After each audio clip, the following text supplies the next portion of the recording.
In this video, I want to talk to you about a tool that all the cool kids are kind of using these days. It's called Zellij. It is a terminal multiplexer that is set to rival Tmux. It has awesome key bindings out of the box for creating a new pane, creating another new pane, moving amongst these panes, talking about sessions, managing your sessions, searching through stuff on your panes. It's amazing, but how does it stack up with Tmux? We'll go over it. This episode's about Zellij, or Zellij?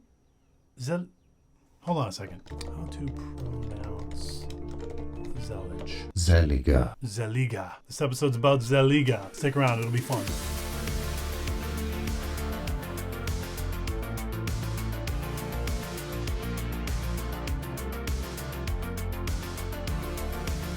Now, before we get into Zellij and how it stacks up against Tmux, I want to go over really quickly what Zellij is. You see, Zellij, much like Tmux, is a terminal multiplexer. But what is a terminal multiplexer and why is it useful? Well, let me demonstrate, at least from a high level, how this works. So any user in a Unix-like environment, so let's create a user here really quick, just a little stick figure. This person has very little legs. Any user in a Unix environment, when they open up a terminal, they essentially have what's called a sudo login to that terminal. And in a Unix environment, you only have one sudo login per terminal window. So we can call this sudo login. Now with a terminal multiplexer like Zellij or Tmux, you can do some more interesting things. So much like a regular terminal, you have a single terminal sudo login session, but if you're using a terminal multiplexer, from that terminal you can spawn multiple sudo logins from one controlling terminal window. This gives you some amazing stuff, like the ability to run long-running processes and then switch back to another window, the ability to run like servers and then look in the same pane in the same window at your code. There's a lot of cool stuff you can do here. And so this is what's called a terminal multiplexer, or for short, Tmux. And that is where the name Tmux comes from. This is also what Zellij does, except it claims to be a little bit more modern and user-friendly than Tmux. So let's get into Zellij. Now, downloading Zellij is really easy. It's available in Homebrew for Mac OS. It's available in multiple distributions for Linux. It's also available in Arch, and I use Arch, by the way. So for me, I would install this using my favorite package manager in Arch Linux, which is Yay, and I would install Zellij. And that's how it works.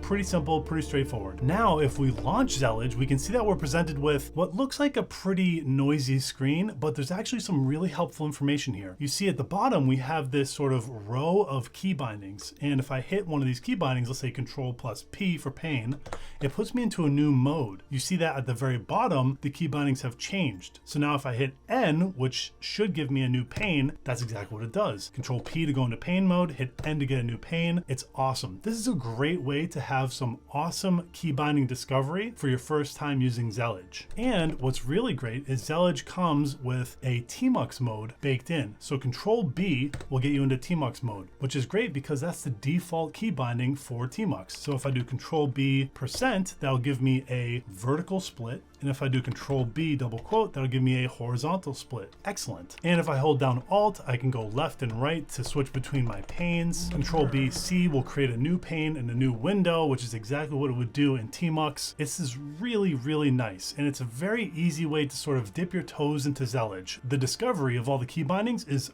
really straightforward, very simple, and I like it a lot. Now let's talk about Zellij and configuration. You see, on the documentation site for Zellij, configuration is listed right off the bat, and it's very easy to get started. There's a simple command that will dump a pre-baked configuration that has all the configuration values into a configuration file. And if you run that command, you're left with a configuration that looks like this. And you can see it's really easy where you want to change some values to get the right actions and the right feel that you want out of Zellij. This is really nice as well. The configuration setup is, I would say, straightforward. The second thing that I really love about Zellij is built-in layouts. Layouts are something that I think are amazing. For me, when I start up a new project, I want to be able to have a pane and then another pane on the side that has my server running, maybe another pane up top just to run nerd fetch to show everyone I run Arch Linux, by the way. Either way, I love layouts, and I love that Zellij has these as a first-class citizen. They're built in. You can create a layout, The layout files are pretty self-explanatory as well, and there's a lot of great documentation for layouts on the Zellij website. So check that out if you're interested. Now, to open up Zellij with a predefined layout, all you have to do is pass the layout option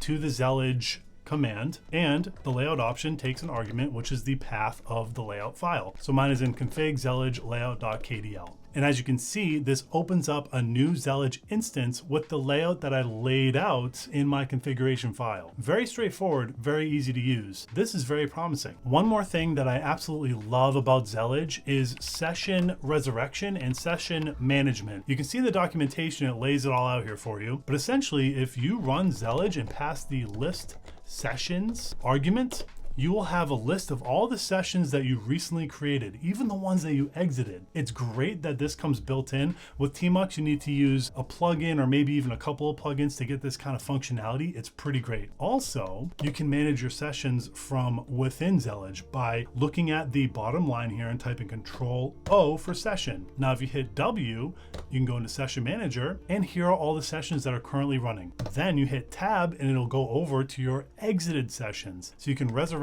any of these sessions whenever you want, just like that. Pretty great. Now, Zellij is truly amazing. It has really great features. The mode system for hitting Control and a button to go into a new mode is really interesting, and I can see how it allows for a lot of powerful built-in features. But for me, I'm not sure if I'm ready to switch over to Zellij, and that's mostly because I have an amazing setup with Tmux right now. Here's how it works. If I open Tmux, I can run a program like NeoVim. I can then create a new pane, and with my Tmux Keybindings and with a couple of plugins, one for NeoVim, one for Tmux, I can easily navigate in between all of my panes with just one keystroke. I'll make one more pane just to let you know how it looks. By holding Control, I can hit K, H, and then L to go right and J to go down. These are the same key bindings for Vim. If I have a Vim pane, I would go J and K to go down and up, and then I can go L to go right into Tmux. Tmux has seamlessly blended in with NeoVim in terms of its panes and windows. And for me, this is the most powerful feature that I can use in Tmux. It's so ingrained in my muscle memory. It's perfect for me. I use it in my workflow every single day. The problem with Zellij is that you can't really do that. Because Zellij has a system where hitting Control goes into another mode, it makes it really difficult to have seamless keybinds that go left to right. Now, of course, you can hold Alt and go left and right, but that's not really the same thing. I like to have my NeoVim and my Tmux perfectly configured together in harmony. If you know how to do this in Zellij, please let me know, because I'd be very interested. But for now, I think I'm going to use Tmux. Now, if you like the Tmux setup that you saw here, please subscribe, because I got a whole entire course on Tmux. And hey, thanks, nerds.